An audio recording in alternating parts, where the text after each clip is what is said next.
what about Edwin Encarnacion, Jose Bautista, and Mark Trumbo? These are the big bats, and I think most people thought by now, certainly by Christmas, and it still could happen, but it doesn't look like any deals coming to these guys. Certainly not at the numbers they had hoped and wished for. Well, Trumbo's being smart right now because at least he's going back and re-engaging with the Baltimore Orioles. But Edwin Encarnacion doesn't have a home.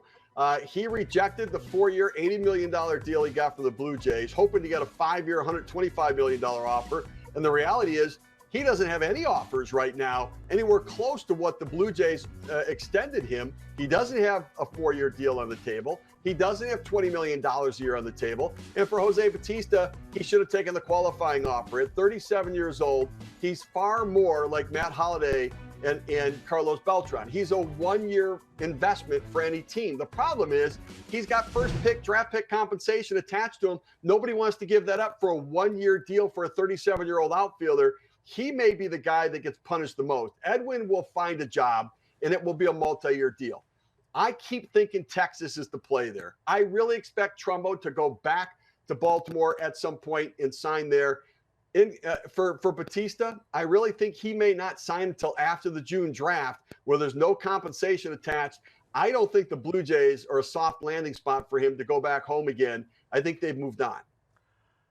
Give us an idea here, Steve. In this situation like this, who's feeling more pressure in what might be a little bit of a game of chicken here? Is it the player and his representatives, or is it a team that might have interest? Let's say they're interested in signing Edwin Encarnacion. Certainly not for 4 years, $80 million, but they're thinking, man, should we maybe advance our 3-year, $60 million deal a little higher because we don't want to lose him. We don't want to have somebody swoop in and get him at the last minute.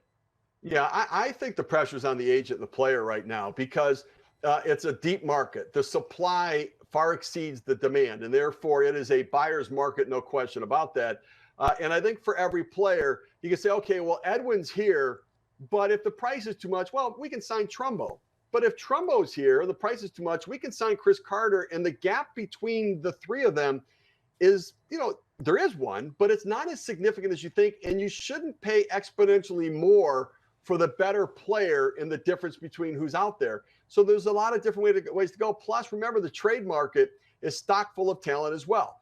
Todd Frazier's out there. Jose Abreu's out there. They enter into the equation about who could be had as well. Brian Dozier out there at second base, another right-handed slugger that you don't have to reconstruct your team necessarily the conventional way. So I think that the agents and players are feeling a lot more pressure right now.